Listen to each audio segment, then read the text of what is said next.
राहुल सांकृत्यायन जी की पुस्तक दिमागी गुलामी में आज लेख में जिस व्यवस्था के बारे में, जिस प्रथा के बारे में हम पढ़ेंगे, उसके बारे में हमने कई सारे माध्यमों से ऑलरेडी देखा है, सुना है, पढ़ा है। लेकिन महत्वपूर्ण बात यह है कि इस व्यवस्था को लेकर कभी कोई अच्छी बात पढ़ने में या सुनने में नहीं आई। यहां तक कि फिल्मों तक में इसके रूप को बहुत विकृत तरीके से दिखाया गया है। जी, मैं बात कर रही हूं जमींदारी प्रथा या व्यवस्था की, जिसे सिर्फ ब्रिटिश हुकूमत ने अपने फायदे के लिए खड़ा किया था। उसी बाबत आज का ये लेख है। तो चलिए देखते हैं कि राहुल सांकृत्यायन जी 1944 के दशक में जो जमींदारी प्रथा थी, उसके अंदर जो खामियां थी, उन्हें खत्म करने की क्या क्या कोशिशें बताते हैं। चलिए मेरे साथ। आभासी दुनिया की मेरे दोस्तों, शालिनी बोल रही हूं। जय भीम, हूल जौहार। आज के लेख का विषय है जमींदारी नहीं चाहिए, और क्यों नहीं चाहिए और उसके बदले में क्या किया जा सकता है। इन सब चीजों के ऊपर राहुल सांकृत्यायन जी सविस्तार चर्चा कर रहे हैं। चलिए, शुक्रवार अगस्त 1931, ये वही साल है जिस साल भगत सिंह को फांसी दी गई थी। शुक्रवार अगस्त 1931 को बिहार के जमींदारों की जो सभा हुई थी, वे उनकी उपस्थिति और उत्साह की दृष्टि से अभूतपूर्व थी। इंडियन नेशन के अनुसार प्रांत की प्रत्येक कोने से सैकड़ों की संख्या में जमींदार आए थे और बहुत बड़ा हॉल और बाहर का ओसरा ठसाठस भरे हुए थे। तो मेरे ख्याल से एक बहुत बड़ा डिसीजन सत्ता के हस्तांतरण से पहले सरकारें लेने वाली रही होंगी जमींदारी प्रथा को लेकर। इसी बाबत हो सकता है ये कॉन्फ्रेंस कभी हुई हो।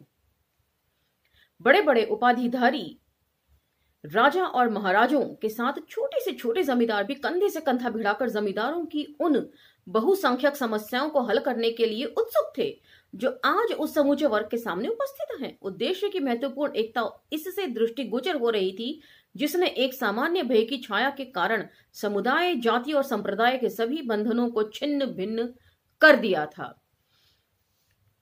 अब ये किस तरह से हो रहा है, आगे उसको एक्सप्लेन कर रहे हैं। अब तक बिहार के जमींदार अपने अन्य प्रांत के भाइयों के समान अपने समय की सरकार की शक्ति की बहुत आशा रखते थे, क्योंकि कांग्रेस का आदर्श और उसका कार्यक्रम उनके लिए एक ऐसा स्वप्न था जो कभी पूरा होने वाला न था। इसलिए स्वयं जमींदारों में ही अपनी सभा के सदस्य बनने में भेदभाव था। छोटे जमींदारों को बड़े जमींदार अपने में गिनते ही न थे। तो वर्ग संघर्ष जो है, अमीरी गरीबी का जो है वो संघर्ष, वो हर समुदाय, हर जात में आपको देखने को मिलेगा। लेकिन ये याद रखिएगा कि ये वर्ग संघर्ष है, ये जातीय संघर्ष नहीं है। और जब भी इनके वर्गों के ऊपर, इनके समुदायों के ऊपर कोई भी आपत्ति आने वाली होती है, तो ये लोग कंधे से कंधा भिड़ाकर खड़े हो जाते हैं। और अभी थोड़ी देर पहले लेख में भी इस बात का जिक्र किया है कि सभी छोटे बड़े जमींदार, राजा धीराज की उपाधि से सम्मानित जमींदार भी छोटे जमींदारों के साथ कंधे से कंधा मिलाकर खड़े हैं कि जमींदारी व्यवस्था के खिलाफ कोई कदम ना उठाया जा सके। वे अपने वर्ग में भी समानता का स्वप्न नहीं देखते थे। अब उनके सभापति का यह कहना बहुत अनुचित मालूम होता है। इस शोचनीय अवस्था का एक सबल कारण यह है कि हम उस प्रजातंत्र के भाव को, जिसकी तरफ देश बढ़ रहा है, समझने में असमर्थ रहे हैं। मतलब अपना उल्लू सीधा करने के लिए अब वे इस तरह की बात कर रहे हैं कि अब तो प्रजा का राज आने वाला है और सरकार ना जाने जमींदारी ही ना छीन ले। भारतवर्ष में प्रजातंत्र के लिए वे उपयुक्त दिन नहीं थे। प्रजातंत्र का प्रचार करना निर्दोष काम नहीं समझा जाता था। उस समय जमींदारों ने अपने स्वार्थ साधन के लिए जो उचित समझा उसका उत्साह से संपादन किया। कि जमींदार अच्छी तरह जानते थे कि वह शोषण करता है और किन का शोषण कर रहे हैं ये भी वे अच्छी तरह जानते थे। लेकिन अब उन्हें नई चिंता सताने लगी कि सत्ता का हस्तांतरण हो जाएगा तो उनकी जमींदारी व्यवस्था न छिन जाए, क्योंकि इसको प्रबल रूप से लागू करने वाले, इस वर्ग को उठाने वाली ब्रिटिश हुकूमत देश छोड़ के जाने वाली है। और जो देश की के नेता हैं जो हस्तांतरण के बाद गद्दी संभालेंगे, वो उनके साथ कैसा व्यवहार करेंगे, ये बातें उन्हें शायद सता रही होंगी। ये कहना बिल्कुल सच नहीं है कि बहुत कम वर्षों तक हम लोग राजनीतिक आंदोलनों के केवल मौन दर्शक मात्र थे, क्योंकि हम लोगों को गत सरकार की प्रतिज्ञाओं में आत्मरक्षा का विश्वास था। अतएव हमें प्रतिदिन अपनी पुरानी परंपरा और कानून के अनुसार कार्य करने में ही संतोष रहा।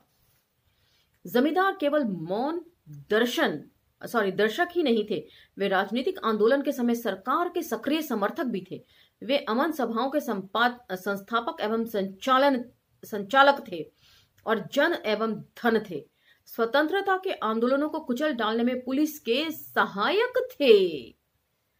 अब जब गोलियां चलती थी तब भी वे मरे और घायल मनुष्यों के बगल में नहीं दिखाई पड़ते थे, वरन इसके प्रतिकूल वे पुलिस का ही भोजन और पान से सत्कार करते हुए पाए जाते थे। निस्संदेह देशभक्ति किसी विशेष समुदाय या वर्ग की ही वस्तु नहीं है, किंतु जमींदार अपने स्वार्थ के कारण राष्ट्रीय आंदोलन में भाग लेने से बिल्कुल ही पृथक रहते थे।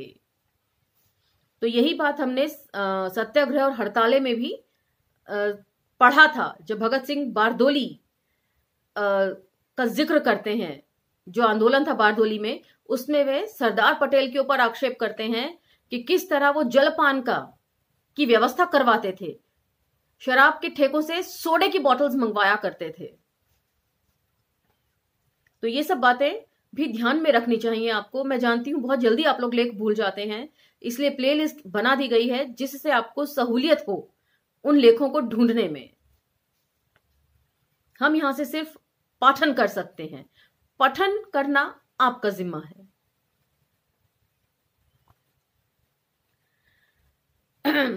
यद्यपि देश के असंख्य निवासियों के लिए स्वतंत्रता का आंदोलन अत्यंत आवश्यक था और जिसमें जमींदारों को पूर्ण रूप से भाग लेना चाहिए था, किंतु अब तो उनका भाग लेना एक आवश्यक काम हो गया है।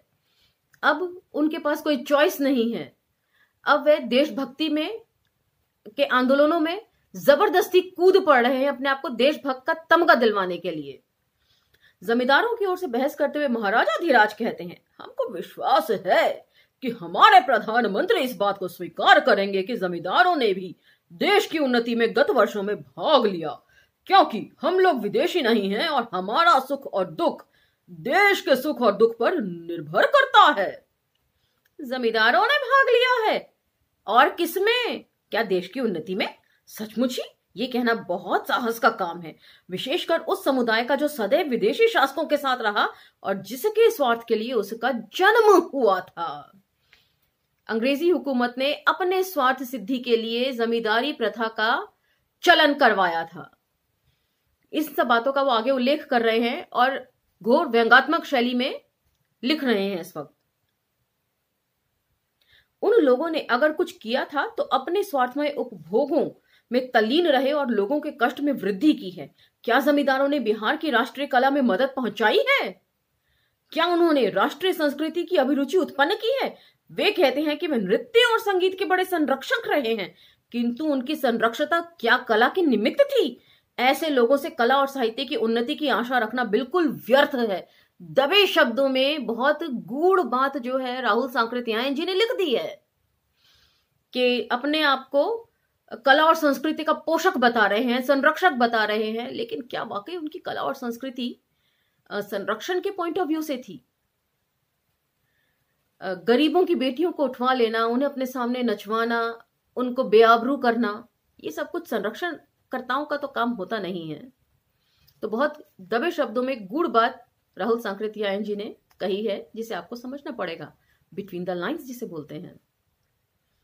जमींदारी प्रथा को उठा देने में प्रतिकूल बहस करते हुए महाराजा धीराज ने कहा, मैं इस सिद्धांत को मानने के लिए तैयार नहीं कि जमींदारी प्रथा नाश कर देने से किसानों का हित होगा। जमींदारी प्रथा बहुत विचार के बाद आरंभ की गई थी और उसको उठा देने से प्रांत का सारा सामाजिक और आर्थिक संगठन कड़कड़ा कर चूर्ण हो जाएगा। इस प्रकार की चेष्टा में अव्यवस्था एवं अशांति फैलेगी और जमींदारों और किसानों की ही भयावह स्थिति हो जाएगी। निसंदेह जमींदारी प्रथा के नाश से किसानों की आर्थिक एवं मानसिक अवस्था सुधर जाएगी। जमींदारी तथा गरीब किसानों की हीनावस्था का प्रधान कारण है। गांव में गरीब लोगों के असंख्य दुख के कारण है। जमींदारों के सामने उनकी अवस्था गुलामों से बढ़कर नहीं है। जमींदारों की आज्ञा पाते ही उनको बेगार करनी पड़ती है, और यहां तक कि उनका जीवन और प्रतिष्ठा भी प्रायः जमींदारों की विषय वासना और क्रोध से सुरक्षित नहीं है। तो यहां पर वो बात आ ही गई।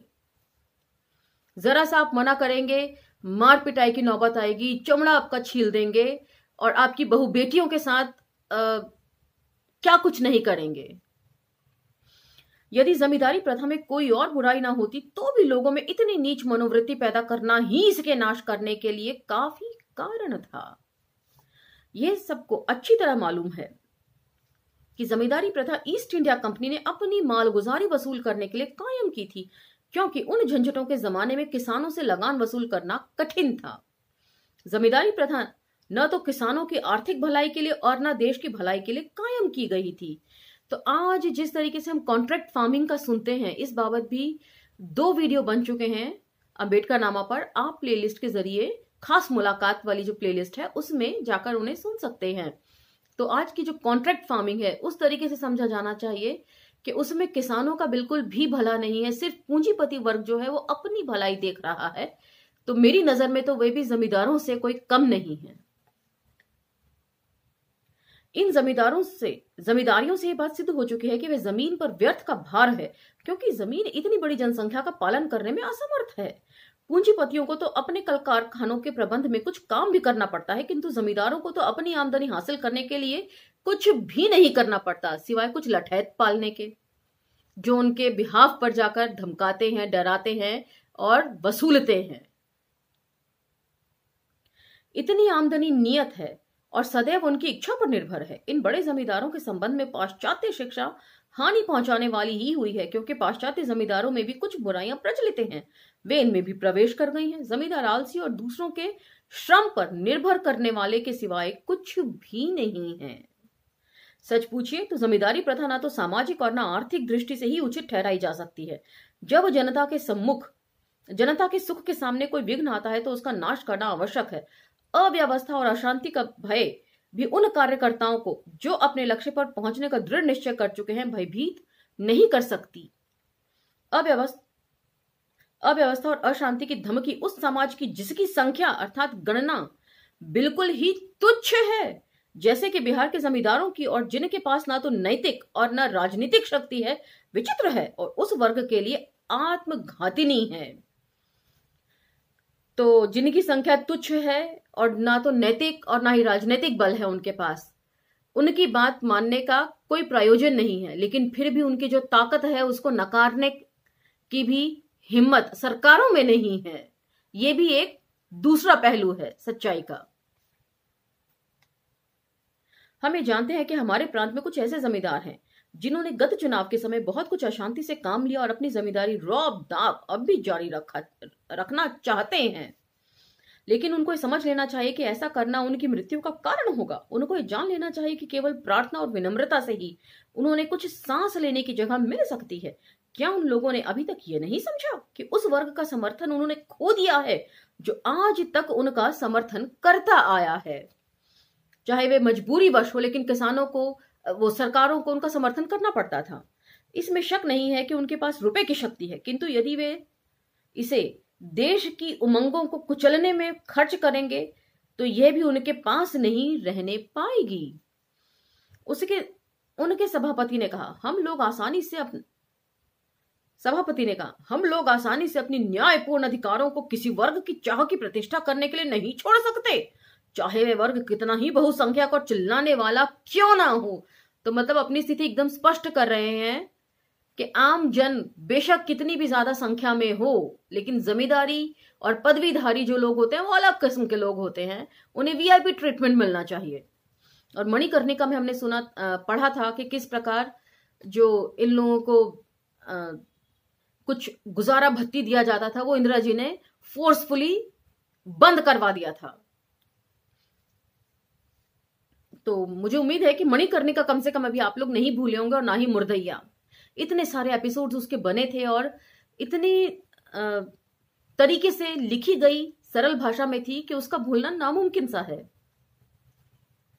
यह जमींदारों की एक दूसरी विनम्र पर जोरदार धमकी है। कृपया वे ये तो बतलाएं कि उनके न्यायपूर्ण अधिकार कौन से हैं, उन्होंने अपने मालिकों के लिए उपयोगिता का जीवन बिताया है। अब मालिकों में परिवर्तन हो गया, अब वे फिर अपने अस्तित्व को न्यायपूर्ण सिद्ध करें।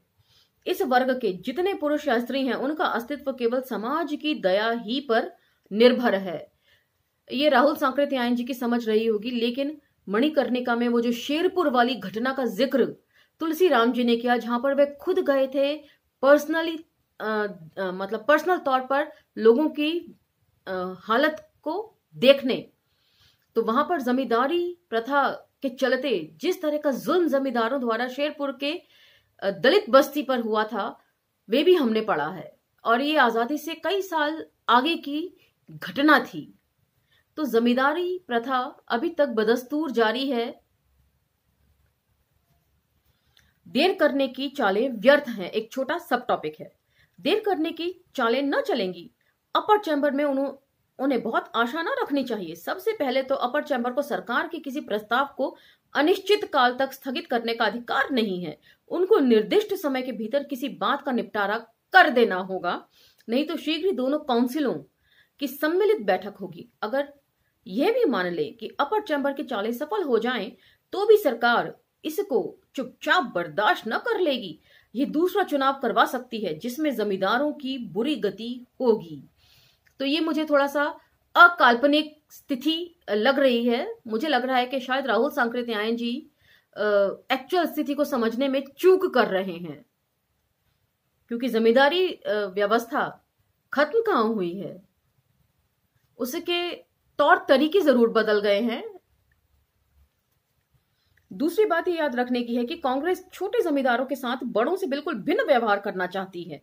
छोटे जमींदार जिनकी आमदनी 10,000 से कम है, वर्तमान सरकार के हाथों से बड़े जमींदार की अपेक्षा बहुत अच्छे व्यवहार की आशा रख सकते हैं। उन्हें कृषि टैक्स का भय ना होना चाहिए। दूसरी तरफ उनको रैयतों का ख्याल रखना चाहिए और सरकार को किसानों की दशा सुधारने वाले कानूनों से सहायता पहुंचानी चाहिए। कला कौशल संबंधी जो नई योजनाएं तैयार हो गई हैं, उनमें उन्हें भविष्य के लिए बहुत कुछ सुअवसर प्रदान किया जाएगा। जब समाज की संपत्ति तथा राष्ट्रीय या सामाजिक रूप देने का भी मौका आएगा, तो ये विचार किया जाएगा कि उनके द्वारा छोटे जमींदारों को विशेष कष्ट न पहुंचे। किंतु यदि ये बड़े जमींदारों के द्वारा बहकाए जाएंगे, जो कि अब तक उनको अपने बराबर नहीं मानते थे, तो इसका आवश्यक परिणाम उन्हें भोगना होगा। तो इसकी इंटरप्रिटेशन भी कई तरीके से की जा सकती है। क्या राहुल सांकृत्यायन जी ये कहना चाह रहे हैं कि रियायत मिलनी चाहिए जमींदारी प्रथा में, या जमींदारों को रियायत क्यों मिलनी चाहिए, जबकि बड़े जमींदार जो हैं छोटे जमींदारों से बेशक भेदभाव बरतते हैं, लेकिन फिर भी जो कार्यशैली है, चाहे वे छोटे जमींदार हों चाहे बड़े जमींदार हों, उनकी कार्यशैली में कोई भिन्नता नहीं है। तो रियायत किस चीज की? जब व्यवस्था खत्म ही करने की बात की जा रही है, तो फिर रियायत की बात यहां पर क्यों हो रही है? राहुल सांकृत्यायन जी कभी कभी मुझे अपने ही लेख में विरोधाभास देते हुए प्रतीत होते हैं। ऐसा लगता है कि अच्छी तरह चीजों को समझने के बावजूद वो क्लैरिटी से शायद उसको नहीं परख पा रहे हैं। ऐसा मेरा मानना है, मेरी इंटरप्रिटेशन है, आपकी से भिन्न भी हो सकती है।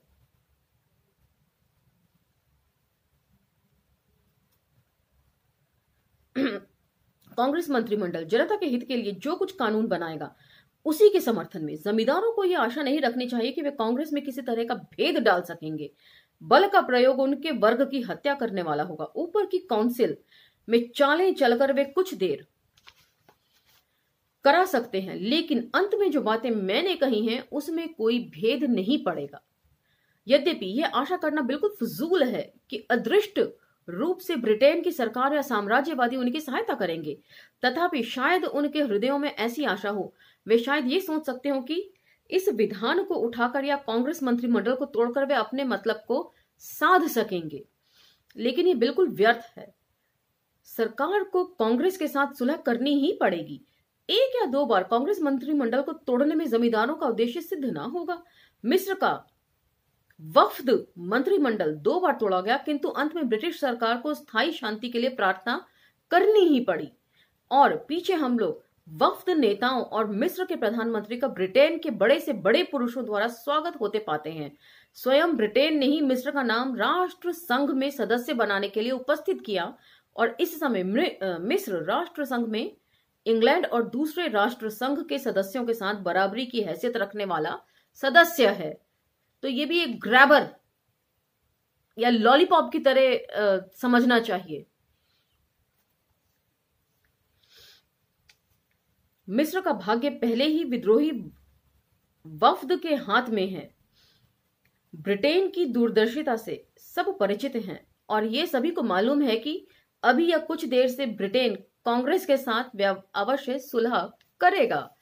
कि मतलब कांग्रेस में जितने भी लोग हैं वे अपना फायदा देखते हुए कुछ ना कुछ सुलह का रास्ता जरूर निकाल लेंगे। इसकी एक इंटरप्रिटेशन ये भी हो सकती है और मेरी जो है वो यही इंटरप्रिटेशन है। आपकी क्या है ये मैं नहीं जानती। सबसे अच्छा जमींदारों के लिए रास्ता यह है कि कुछ ले देकर वे अपने हक को छोड़ दें। उस द्रव्य के साथ वे नए जीवन का आरंभ कर सकते हैं और देश में औद्योगिक योजना में अपने रुपए लगा सकते हैं। स्वार्थ रक्षा के लिए ब्रिटेन के जमींदारों का उदाहरण देना व्यर्थ है। ब्रिटेन के अधिकांश लोग औद्योगिक क्षेत्रों में लगे हैं। कम से कम आधे किसान भी यदि औद्योगिक क्षेत्रों में रखे जा सके तो हमारे जमींदार ब्रिटेन के जमींदार का उदाहरण दे सकते हैं। तो काफी विरोधाभास लगता है। पहले एक ही लाइन पहले कुछ और कह रहे हैं, एक लाइन बाद कुछ और कह रहे हैं। और जो किसान हैं वो क्यों मजदूर बन के काम करें? क्यों नहीं वो अपनी खेती बाड़ी में ही उन्हें सुलभ सुविधाएं दी जाती जिससे कि खेती बाड़ी के रोजगार को दोबारा वे अपना कर उसमें उन्नति कर सकें। ऐसी बात राहुल जी ने क्यों नहीं लिखी? देश में औद्योगिक योजना के लिए जमींदार प्रथा का नाश होना एक बड़ा भारी आशीर्वाद होगा, क्योंकि इस अनुत्पादन के व्यवसाय में कोई रुपया न लगाएगा और जो रुपए मिलेंगे वे नए और औद्योगिक व्यवसाय में लगाए जाएंगे तथा हजारों आलसी दिमाग हाथ अपनी शक्ति राष्ट्रीय उद्योग धंधों की उन्नति करने में लगाने के लिए बाध्य होंगे। तो लास्ट तक आते आते काफी कंफ्यूजन दिखती है और पिछले लेख में भी ये हमने देखा था कि जमींदारी प्रथा को वे काफी बेनिफिट ऑफ डाउट देते हैं, जो कि मुझे थोड़ा सा नव निर्माण वाला जो था 5वां लेख थोड़ा अटपटा लगा। और इसमें भी वे जमींदारी प्रथा का समर्थन से करते हुए दिखाई दे रहे हैं कि उसे खत्म न किया जाए, कुछ ना कुछ दे दबा के रफा दफा करने की बात हो रही है, या छोटे जमींदारों को रहने दिया जाए। क्यों रहने दिया जाए इस बात का कोई वो स्पष्टीकरण इसमें नहीं दे रहे हैं। हालांकि कुछ कुछ बातें लिखी हैं उन्होंने कि औद्योगिक क्रांति के तहत या औद्योगिकीकरण में राष्ट्र के निर्माण में पैसा लगाया जा सकता है, लेकिन वो तो ऑलरेडी पूंजीपति कर ही रहे हैं। और किसानों को क्यों मजदूर बनना है जबकि मजदूर ऑलरेडी बहुत ज्यादा है देश में। तो काफी सारी चीजें हैं जो विरोधाभास मुझे लगती हैं और मैं खुद भी पढ़कर एक कंफ्यूजन सा क्रिएट हो जाता है राहुल सांकृत्यायन जी की राइटिंग्स को लेकर के आखिर वे कहना क्या चाह रहे हैं, मैं स्पष्ट तौर पर समझ नहीं पाती। यदि आप समझ पा रहे हैं तो हमें कमेंट सेक्शन में जरूर बताएं। और इसी के साथ ये लेख समाप्त होता है। हमें बहुजन, विजडम और अंबेडकर नामा ग्लोबल पर भी आप फॉलो कर सकते हैं, सब्सक्राइब कर सकते हैं। लाइक शेयर सब्सक्राइब करते रहिए। धन्यवाद।